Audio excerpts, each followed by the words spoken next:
American യൂണിവേഴ്സിറ്റികളിലെ മുസ്ലിം സ്റ്റുഡൻസിൻ്റെ MSc അവരുടെ ഒരു conference ഹാളാണ് രംഗം. അവിടെ നമസ്കാരമായിട്ട് ബന്ധപ്പെട്ടിട്ടുള്ള ഒരു വിഷയം സംസാരിക്കാൻ വേണ്ടി പ്രഗത്ഭനായിട്ടുള്ള ഒരു പണ്ഡിതനെ, ഉജ്ജ്വല വാഗ്മിയായിട്ടുള്ളൊരു പണ്ഡിതനെ അവർ ആ വിഷയം ഏൽപ്പിച്ചു. അങ്ങനെ 10,000 തിങ്ങി നിറഞ്ഞ് ആ സദസ്സ് മുഴുവൻ അയാളുടെ വാക്കുകൾക്ക് വേണ്ടി കാതു കൂർപ്പിച്ച് നിൽക്കുകയാണ്. അങ്ങനെ അയാൾ ആ സദസ്സിലേക്ക് കയറി വരാണ്.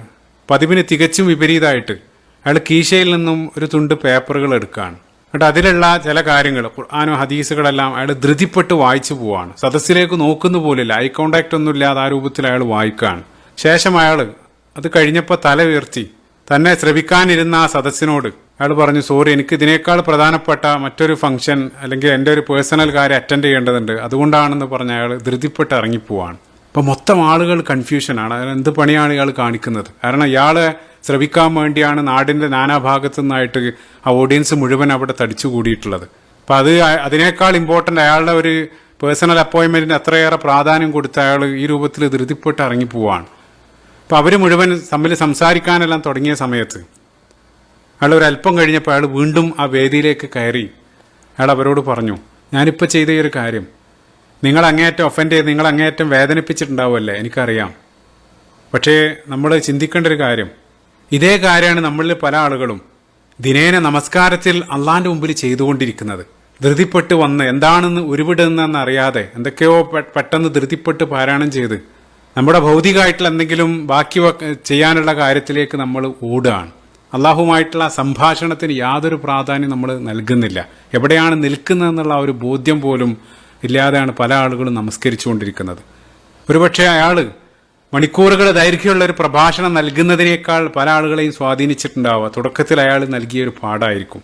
അപ്പോൾ നമ്മൾ ചിന്തിക്കേണ്ട ഒരു കാര്യം, ഇപ്പോൾ നമ്മളിൽ പല ആളുകൾ 20 അല്ലെങ്കിൽ 30, 40, 50 വർഷമായിട്ട് നമ്മൾ നമസ്കരിച്ചുകൊണ്ടിരിക്കുകയാണ്. അപ്പോൾ മറ്റേതൊരു ഭൗതികമായിട്ടുള്ളൊരു കാര്യവും നമ്മൾ ഇത്രയേറെ വർഷം ഇത്രയേറെ തവണ ദിനേന എന്നുള്ള രൂപത്തിൽ നമ്മൾ ചെയ്തുകൊണ്ടിരിക്കുകയാണെങ്കിൽ, അപ്പോൾ നമ്മുടെ ഒരു ഭാഷയിൽ ആ വിഷയത്തിൽ അയാൾ പുലിയാണെന്ന് പറയും. അതായത് അതിൻ്റെ A to Z അയാൾക്ക് അറിയായിരിക്കും, ആ രൂപത്തിലാണ്. അതേസമയം നമസ്കാരത്തിൻ്റെ ഒരു വിഷയത്തിലേക്ക് വരികയാണെങ്കിൽ അത് ചെറുപ്പത്തിൽ ആ മദ്രസയിൽ പഠിച്ച അതേ രൂപത്തിൽ അതൊരു ഓട്ടോ പൈലറ്റ് മോഡിൽ നമ്മളിങ്ങനെ അനുഷ്ഠിച്ചുകൊണ്ടേയിരിക്കുകയാണ്.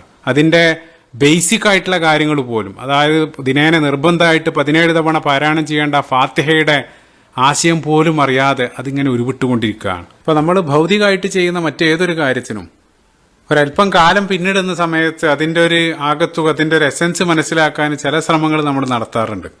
അപ്പോൾ ഭൗതികമായിട്ട് തന്നെ നമ്മൾ ചിന്തിക്കുകയാണെങ്കിൽ, ഇപ്പോൾ നമസ്കാരം മാറ്റിവെച്ച് ഇപ്പോൾ നമ്മൾ ഭക്ഷണത്തെ സംബന്ധിച്ച് നമ്മൾ മിനിമം ഒരു 3 നേരം ദിനേന നമ്മൾ ഭക്ഷണം കഴിക്കാറുണ്ട്. അതിൽ ചെറുപ്പത്തിൽ നമ്മൾ യാന്ത്രികമായിട്ട് കിട്ടുന്നത് ഏതും നമ്മൾ വാരി വലിച്ച് കഴിക്കും. അതിനെക്കുറിച്ച് കൂടുതൽ നമ്മൾ ചിന്തിക്കാൻ പോകാറില്ല. അതേസമയം ഒരല്പകാലം പിന്നിടുന്ന സമയത്ത് 30 അല്ലെങ്കിൽ 40 എത്തുന്ന സമയത്ത് ആ ചെറുപ്പത്തിൽ കഴിച്ചതിൽ നിന്ന് വിപരീതമായിട്ട് ആ ഭക്ഷണത്തെ സംബന്ധിച്ചെല്ലാം നമ്മൾ കൂടുതൽ ബോധേഡായിരിക്കും.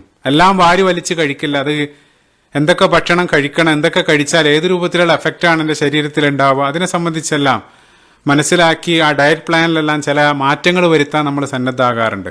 താല്പര്യം ഉണ്ടെങ്കിലും ചിലതെല്ലാം നമ്മൾ വർജിക്കും. അല്ലെങ്കിൽ ഗുണകരമായിട്ടുള്ള പലതും നമ്മൾ പുതിയത് ആഡ് ചെയ്യാനെല്ലാം നമ്മൾ ശ്രമിക്കും. ആ രൂപത്തിലാണ്. ഇപ്പം നമ്മുടെ ഭക്ഷണ കാര്യത്തിൽ ഈ രൂപത്തിലാണെങ്കിൽ ചിന്തിക്കേണ്ട ഒരു കാര്യം, നമ്മുടെ ആത്മാവിന് ഭക്ഷണമായിട്ട് അള്ളാഹു ദിനേന 5 നേരം നമുക്ക് പ്രിസ്ക്രൈബ് ചെയ്തിട്ടുള്ള കാര്യമാണ് ആ നമസ്കാരം എന്നുള്ളത്.